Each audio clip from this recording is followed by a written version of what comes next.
নমস্কাৰ সাৰাংশৰ আজিৰ বিষয় মাৰ্কিন যুক্তৰাষ্ট্ৰৰ ৰাষ্ট্ৰপতি সাধাৰণ নিৰ্বাচন আপোনালোকে গ্ৰাফিক্সত দেখি থাকিব কাইলৈ মঙ্গলবাৰ ৩ নৱেম্বৰত অনুষ্ঠিত হ'ব প্ৰত্যক্ষ ভোট প্ৰদান ৰাষ্ট্ৰপতি নিৰ্বাচনৰ বাবে ভাৰতীয় সময় এটো সম্পূৰ্ণ বেলেগ হ'ব মঙ্গল আৰু বুধবাৰৰ মাজৰ যিটো নিশা সেই নিশাটোতে মাৰ্কিন জনগণে প্ৰদান কৰিব ভোট ৰিপাব্লিকান দলৰ ৰাষ্ট্ৰপতি পদৰ প্ৰাৰ্থী আমি সকলোৱে জানো বৰ্তমানৰ ৰাষ্ট্ৰপতি ডোনাল্ড ট্ৰাম্প আৰু ডেমক্ৰেটিক দলৰ প্ৰাৰ্থী হৈছে জো বাইডেন সাধাৰণভাৱে মাৰ্কিন নিৰ্বাচনী প্ৰক্ৰিয়া অত্যন্ত জটিল আৰু অত্যন্ত খৰচী এইবাৰো খৰচত কোনো দলেই পিছ পৰি থকা নাই ৰিপাব্লিকান দলে ৩.৯ বিলিয়ন ডলাৰৰ বাজেট কৰিছে আৰু ডেমক্ৰেটিক দলে ৩.৫ বিলিয়ন ডলাৰৰ খৰচ কৰিবলৈ ইতিমধ্যে খৰচ কৰিছে আৰু বাজেট তেওঁলোকৰ ইমানতে সীমাবদ্ধ আছে এই জটিল প্ৰক্ৰিয়া যেটো নিৰ্বাচনী যেটো জটিল প্ৰক্ৰিয়া এই প্ৰক্ৰিয়াটো ৫টা পৰ্যায়ত বিভক্ত প্ৰথম পৰ্যায়টো হৈছে প্ৰাইমেৰিজ আৰু ককাছ বুলি কোৱা হয় দ্বিতীয় পৰ্যায়টো হৈছে ৰাষ্ট্ৰীয় অভিৱৰ্তন নেশ্যনেল কনভেনচন তৃতীয় পৰ্যায়টো হৈছে নিৰ্বাচনী প্ৰচাৰ চতুৰ্থ পৰ্যায়টো হৈছে সাধাৰণ নিৰ্বাচন আৰু পঞ্চম পৰ্যায়টো হৈছে ইলেক্টৰেল কলেজৰ ভোট প্ৰদান আমি ভাৰতবৰ্ষৰ মানুহ হিচাপে অসমৰ মানুহ হিচাপে প্ৰথম আৰু পঞ্চম অৰ্থাৎ প্ৰাইমাৰিজ আৰু ককাছ এই বিষয়টোৰ লগত আমি পৰিচিত নহয় আৰু পঞ্চম যেটো পৰ্যায় ইলেক্টৰেল কলেজৰ ভোটদান ইয়াৰ লগত পৰিচিত নহয় অকমান মাৰ্কিন যুক্তৰাষ্ট্ৰৰ নিৰ্বাচনী প্ৰক্ৰিয়াটো জানি লওঁ আহক আপোনালোকে গ্ৰাফিক্সত মনোনিৱেশ কৰিব প্ৰথম কথা প্ৰাইমাৰিজ আৰু ককাছ ব্যৱস্থাটো কি ককাছ ব্যৱস্থাটো হৈছে দলীয় কৰ্মী আৰু সাধাৰণ নাগৰিকৰ একোখন সভা ইয়াত যে কেৱল ৰিপাব্লিকান বা ডেমক্ৰেটিক দলৰ কৰ্মীসকলে থাকিব তেনেকুৱা নহয় ইয়াত সাধাৰণ নাগৰিকো থাকে আৰু নাগৰিকসকলক আমন্ত্ৰণ কৰা হয় এই আলোচনাত কোন সেই দলৰ প্ৰাৰ্থী হ'ব ধৰি লওক ৰিপাব্লিকান দলৰ ককাছ হৈছে প্ৰত্যেকখন প্ৰদেশত এই ককাছবিলাক অনুষ্ঠিত হয় তাত আলোচনা কৰা হয় যে সম্ভাৱ্য প্ৰাৰ্থীসকল কোন হ'ব পাৰে এই সম্ভাৱ্য প্ৰাৰ্থীসকল XYZ এনেকুৱা ধৰণৰ নাম আহি গ'ল তেওঁলোক চূড়ান্ত হ'ল যে এই চাৰিজন মানুহ ৰিপাব্লিকান দলৰ প্ৰাৰ্থী হ'ব পাৰে আৰু এই চাৰিজন মানুহ ডেমক্ৰেটিক দলৰ প্ৰাৰ্থী হ'ব পাৰে দুয়োটা দলে পৃথকে ককাছ অনুষ্ঠিত কৰি পেলাই এই সিদ্ধান্তবোৰ লয় প্ৰথম এখিনি ক্লিয়াৰ যে ককাছটো হৈছে দলীয় কৰ্মী আৰু সাধাৰণ নাগৰিকৰ এখন সভা একোখন সভা যিখন সভা প্ৰত্যেকখন প্ৰদেশত অনুষ্ঠিত হয় আৰু প্ৰাৰ্থীবিলাকৰ নামবিলাক চূড়ান্ত কৰা হয় ইয়াৰ পিছত আহিল আপোনাৰ ককাছৰ পিছত আহে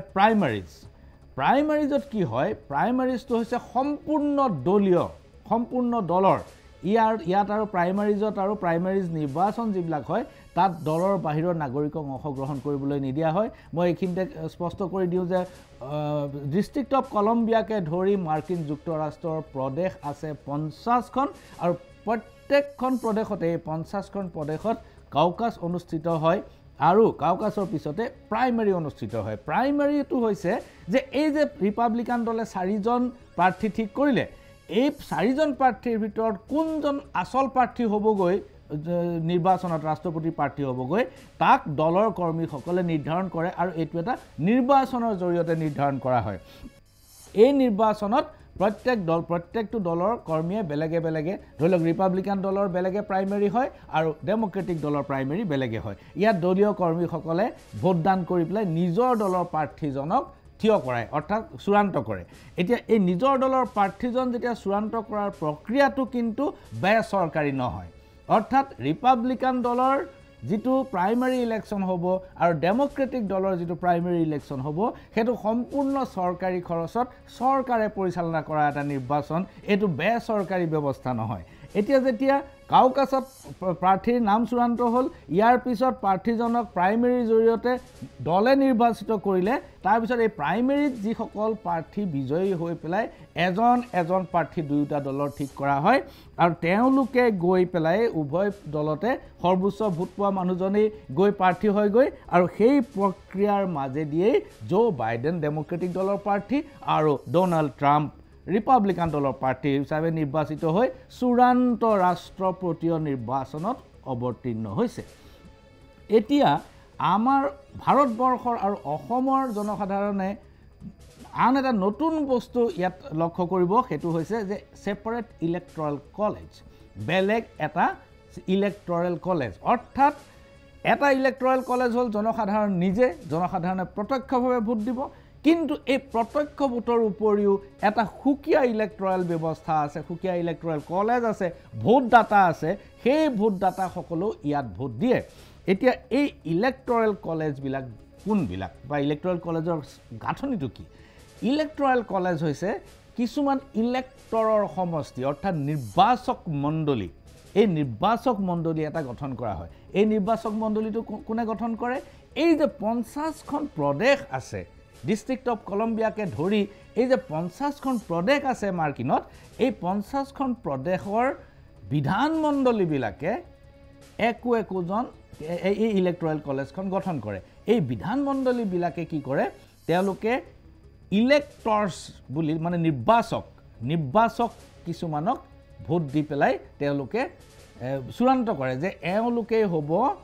বিশেষ নিৰ্বাচনী কলেজৰ বা ছেপাৰেট ইলেক্টৰেল কলেজৰ সদস্য। এই সদস্যসকল বিধানমণ্ডলীৰ সদস্যসকলে নিৰ্বাচন কৰে। এই বিধানমণ্ডলীৰ সদস্যসকলে নিৰ্বাচন কৰা মানুহখিনিৰ সমষ্টিটোৱে হৈছে ইলেক্টৰেল কলেজ। এতিয়া এই বিধানমণ্ডলীৰ সদস্যসকলে নিৰ্বাচন কৰা সদস্য বা ইলেক্টৰ্ছ বা নিৰ্বাচক, এই নিৰ্বাচকসকলৰ সংখ্যাটো সেইখন প্ৰদেশৰ চিনেট সভা আৰু সংসদত থকা সদস্য সংখ্যাৰ সৈতে সমান। মই কথাটো আপোনালোকে স্পষ্টভাৱে বুজিবৰ কাৰণে অসমখনক এটা উদাহৰণ হিচাপে ল'লোঁ। অসমত আমাৰ লোকসভাত 14জন সদস্য আছে আৰু ৰাজ্যসভাত আমাৰ 6জন সদস্য আছে, মুঠ আমাৰ 20জন সদস্য। এই 20জন সদস্য আমাৰ লোকসভা ৰাজ্যসভাত আছে আৰু আমাৰ বিধানসভাত আছে 126জন সদস্য। এই 126জন সদস্যই যদি ইলেক্টৰেল কলেজলৈ কাৰোবাক নিৰ্বাচিত কৰিব লাগে বা নিৰ্বাচক মণ্ডলী স্থিৰ কৰিব লাগে, তেনেহ'লে লোকসভা আৰু ৰাজ্যসভাত থকা মুঠ সদস্য সংখ্যাৰ সমানে নিৰ্বাচন কৰিব পাৰিব, অৰ্থাৎ 20জনক নিৰ্বাচন কৰিব পাৰিব। তেনেকৈ মাৰ্কিন যুক্তৰাষ্ট্ৰৰ প্ৰদেশসমূহে ইলেক্টৰ্ছসকলক নিৰ্বাচন কৰে। এই ইলেক্টৰ্ছ মুঠ গোটেই আমেৰিকাত এনেধৰণৰ ইলেক্টৰ্ছৰ সংখ্যা হৈছে 538জন। মন কৰিব, 538জন সদস্যৰে এই ইলেক্টৰেল কলেজখন গঠিত। এতিয়া ৰাষ্ট্ৰপতি নিৰ্বাচনত অৱতীৰ্ণ হোৱা ব্যক্তিজনে এই জনসাধাৰণৰ পৰা বেছি সৰ্বাধিক ভোট পাবই লাগিব, কাৰণ দুজনৰ ভিতৰত যিজনে বেছি পায় তেওঁই জয়ী হ'ব, সেইটোৱে স্বাভাৱিক কথা। লগতে 270টা ইলেক্টৰেল কলেজৰ ভোট ন্যূনতম পাব লাগিব, অৰ্থাৎ ইলেক্টৰ্ছ 270জন ইলেক্টৰ্ছে সেই ৰাষ্ট্ৰপতি প্ৰাৰ্থীজনক সমৰ্থন কৰিব লাগিব। ইয়াত এটা ছিষ্টেম আছে, উইনাৰ্ছ টেক্স অল, তাৰমানে যিজন জয়ী হয় তেওঁই সকলো ভোটত জয়ী বুলি ধৰি লোৱা হ'ব। এতিয়া জনসাধাৰণৰ প্ৰত্যক্ষ ভোট আৰু ইলেক্টৰেল কলেজৰ পৰোক্ষ ভোট, এই দুয়োটা সমানে গুৰুত্বপূৰ্ণ। আপোনালোকে গ্ৰাফিক্সত দেখি আছে যে প্ৰত্যক্ষ ভোট আৰু পৰোক্ষ ভোট। প্ৰত্যক্ষ ভোট যোগদান দিয়ে জনসাধাৰণে প্ৰত্যক্ষভাৱে বেলট বক্সত দিয়ে, আৰু পৰোক্ষ ভোট দিয়ে ইলেক্টৰ্ছে, অৰ্থাৎ নিৰ্বাচক মণ্ডলীয়ে এই পৰোক্ষ ভোট দিয়ে। এতিয়া যদি কেনেবাকৈ প্ৰত্যক্ষ ভোটত সৰ্বাধিক ভোট পালে কিন্তু পৰোক্ষ ভোটত 270টাতকৈ কম পালে তেওঁ পৰাজিত হ'ব। মন কৰিব, প্ৰত্যক্ষ ভোট বেছি হ'লেই নহ'ব, জনসাধাৰণৰ ভোট বেছি পালেই নহ'ব, ইলেক্টৰেল কলেজৰ পৰা 270টা ন্যূনতম ভোট তেওঁ পাব লাগিব, তেহে তেওঁ ৰাষ্ট্ৰপতি হিচাপে নিৰ্বাচিত হ'ব। যদি তেওঁ কম পায় তেনেহ'লে তেওঁ পৰাজিত হ'ব। এতিয়া যিটো ব্যৱস্থা এই ব্যৱস্থাটোত হৈছে কি যে যিসকলে প্ৰত্যক্ষ ভোট বেছিকৈ পায় তেওঁলোকে ইলেক্টৰ্ছৰ ভোটো বেছিকৈ পায় এইটো এটা স্বাভাৱিক প্ৰক্ৰিয়া এই ধৰণে ৰাষ্ট্ৰপতি নিৰ্বাচন চলি আছে কিন্তু ব্যতিক্ৰম মাজে মাজে হয় যোৱা নিৰ্বাচনত 2016 চনৰ নিৰ্বাচনত হিলাৰী ক্লিণ্টনে ডোনাল্ড ট্ৰাম্পতকৈ প্ৰত্যক্ষ ভোট বেছি পাইছিল অৰ্থাৎ জনসাধাৰণৰ জনপ্ৰিয় ভোট হিলাৰী ক্লিণ্টনে বেছি পাইছিল কিন্তু পৰোক্ষ ভোটৰ ক্ষেত্ৰত কি হ'ল যে কেইজনমান অবিশ্বাসী ইলেক্টৰ্ছে তেওঁলোকে জনসাধাৰণৰ ফালে লগত নাথাকি বেলেগে থাকিল আৰু তেওঁলোকে ডোনাল্ড ট্ৰাম্পক নিৰ্বাচিত কৰিলে এই প্ৰসংগলৈ এটা গুৰুতৰ বিতৰ্ক আৰু গোচৰো সৃষ্টি হৈছিল য'ত ৰাছিয়াই প্ৰভাৱান্বিত কৰা বুলি অভিযোগ উঠিছিল আৰু সেই অভিযোগৰ পৰিপ্ৰেক্ষিতত কেইবাজনো বৰমূৰীয়া বিষয়া আৰু ৰাজনীতিকে নিজ নিজ পদৰ পৰা পদত্যাগ কৰিব লগা হৈছিল ইয়াৰ উপৰিও হিলাৰী ক্লিণ্টনে পৰোক্ষ ভোট কম পোৱাত এটা বৰ্ণ বৈষম্যৰ মানে লিংগ বৈষম্যৰ এটা অভিযোগ আছে লিংগ বৈষম্য হৈছে কি আজি পৰ্যন্ত আমেৰিকাত কোনো মহিলাক ৰাষ্ট্ৰপতি হ'বলৈ দিয়া নাই আমেৰিকা এটা পুৰুষ প্ৰধান এটা ইগো আছে বুলি এটা ধাৰণা আছে আৰু ইয়াত মহিলাসকলৰ যথেষ্ট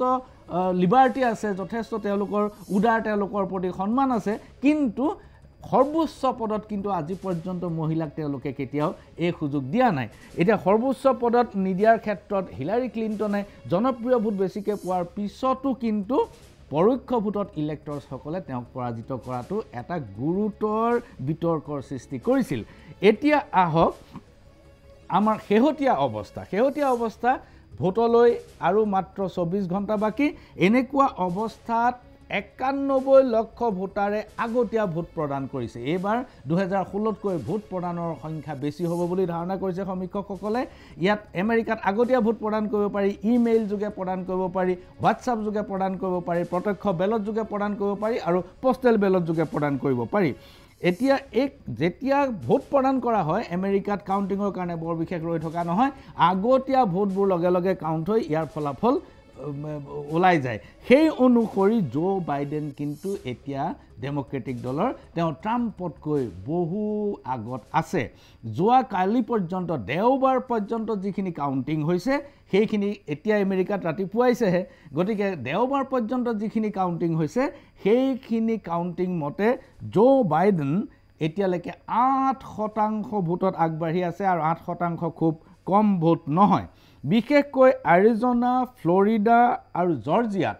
বাইডেনে যেতিয়া ভাল ফলাফল পালে তেতিয়া আগতীয়া ধাৰণা এটা সমীক্ষকসকলে কৰিছে যে জো বাইডেনৰ ৰাষ্ট্ৰপতি হোৱাৰ অৱকাশ খুব বেছি তেওঁৰ আটাইতকৈ মানে তেওঁই জয়ী হোৱাৰ অৱকাশটো বেছি আছে আনহাতে মিচিগান আৰু উইনকিনছনত ডেমক্ৰেটিক দলৰ প্ৰাৰ্থী জো বাইডেনৰ কিন্তু ইমান বেছি প্ৰভাৱ নাছিল কোনো ভবা নাছিল যে মিচিগান আৰু উইনকিনছনত তেওঁ ভাল ফলাফল দেখুৱাব কিন্তু এই দুখন প্ৰদেশতো তেওঁ যেতিয়া আগবাঢ়ি আছে গতিকে সমীক্ষকসকলে ধাৰণা কৰিছে যে ট্ৰাম্পে হয়তো এইবাৰ বিদায় মাগিব লাগিব প্ৰিয় দৰ্শক প্ৰব্ৰজিতসকলৰ ভূমিকা অত্যন্ত গুৰুত্বপূৰ্ণ প্ৰব্ৰজিত যিসকল লোক আছে দেশৰ পৃথিৱীৰ বিভিন্ন ঠাইৰ পৰা গৈ আমেৰিকাখনক আশ্ৰয় কৰি লৈছে তেনেকুৱা লোকৰ ভোট অত্যন্ত গুৰুত্বপূৰ্ণ আৰু তেওঁলোকৰ ভূমিকা অত্যন্ত গুৰুত্বপূৰ্ণ সেই কাৰণে কি কৰিছে এবাৰ যিবোৰ ভোট কেন্দ্ৰত প্ৰব্ৰজিত ভোটাৰ বেছি আছে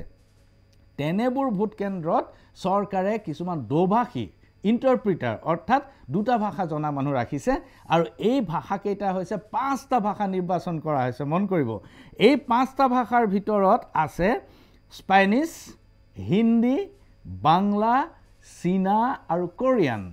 স্পেনিছ হিন্দী বাংলা চীনা আৰু কোৰিয়ান মন কৰিব ভাৰতীয় দুটা ভাষা আছে হিন্দী আৰু বাংলা হৈছে পৃথিৱীৰ জনসংখ্যাৰ হিচাপত চতুৰ্থ বৃহত্তম ভাষা স্পেনিছ 1 নম্বৰ 2 নম্বৰ চীনা ভাষা 1 number Spanish 2 number English 3 number 4 নম্বৰত আছে বাংলা অত্যন্ত শক্তিশালী ভাষা আৰু বহু বেছি জনসংখ্যাৰ মানুহে কোৱা ভাষা সেই কাৰণে CAA আইনখন আমাৰ কাৰণে অত্যন্ত ভয়ংকৰ বুলি বিবেচিত হৈ আছে আৰু এই সকলৰ ক্ষেত্ৰত হিন্দী ভাষীও আছে হিন্দী ভাষী ভাৰতীয় মূলৰ লোক গুজৰাটীকে ধৰি ভাৰতীয় মূলৰ লোকৰ ভোট আৰু অৰ্থ মাৰ্কিন নিৰ্বাচনত অত্যন্ত গুৰুত্বপূৰ্ণ আৰু এইবাৰ তাতকৈ বেছি গুৰুত্বপূৰ্ণ হৈছে যে মোদী কংগ্ৰেছ আৰু বিজেপিৰো ইয়াত এটা প্ৰতিযোগিতা চলিছে প্ৰধানমন্ত্ৰী নৰেন্দ্ৰ মোদীয়ে আমেৰিকাত গৈ ভাৰতীয় মূলৰ লোকসকলৰ সন্মুখত ট্ৰাম্পৰ হৈ ডোনাল্ড ট্ৰাম্পৰ হৈ নিৰ্বাচনী প্ৰচাৰ চলাইছিল আপোনালোকৰ মনত আছে আমি এটা সৰু ক্লিপিং চাই লওঁ আহক The words of candidate Trump अब की बार Trump सरकार rang loud and clear when I met अब की बार ट्राम्प सरकार एया नरेंद्र मोदीर प्रत्यक्ष निर्वाचनी प्रचार डोनाल्ड ट्राम्पर सपक्षे आनहाते पी चिदम्बरमे बिहारर भोटारक आकर्षित करि दृष्टि आकर्षण करि ट्वीट करिছে যে জো বাইডেনে যি শপত খাইছে জো বাইডেনে যি ধ্বনি তুলিছে সেই ধ্বনি খৰগত কৰি আপোনালোকে ভোট দিবলৈ যাওক আৰু যিবিলাক বিভেদকামী শক্তি সেই বিভেদকামী শক্তিক পৰাভূত কৰক এয়া আছিল জো বাইডেনৰ শ্লোগান আৰু পি চিদম্বৰমে টুইট কৰিছে জো বাইডেনৰ সপক্ষে ইয়াৰ উপৰিও ভাৰতীয় মূলৰ আন এক গুৰুত্ব আছে সেইটো হৈছে যে কমলা হেৰিছ ভাৰতীয় মূলৰ ব্যক্তি তেখেত এইবাৰ উপৰাষ্ট্ৰপতি পদৰ প্ৰাৰ্থী জো বাইডেনে উপৰাষ্ট্ৰপতি পদৰ বাবে কমলা হেৰিছক নিৰ্বাচিত কৰিছে আৰু যদি জো বাইডেন ৰাষ্ট্ৰপতি হয় তেনেহলে কমলা হেৰিছ উপৰাষ্ট্ৰপতি হোৱাটো নিশ্চিত কমলা হেৰিছে তেওঁৰ নিৰ্বাচনী প্ৰচাৰত আইনখন CAA আইনখনক অন্যতম বিষয় হিচাপে লৈছে তেওঁ CAA আইনখনৰ বিভেদ নীতিক তীব্ৰ ভাষাত সমালোচনা কৰিছে যদি আমেৰিকাৰ মাটিত যদি জো বাইডেন জয়ী হয় আৰু কমলা হেৰিছ যদি উপৰাষ্ট্ৰপতি হয় তেনেহলে পৃথিৱীবাসীয়ে অসমবাসীয়ে কথা বুজি ল'ব লাগিব যে মাৰ্কিন যুক্তৰাষ্ট্ৰৰ মাটিত CAA অৰ্থাৎ আইনখন পৰাজিত হৈছে ভাৰতৰ মাটিত সি আজিও লাগু হ'বলৈ বাকি আছে সাৰাংশ ইমানতে সামৰিছো নমস্কাৰ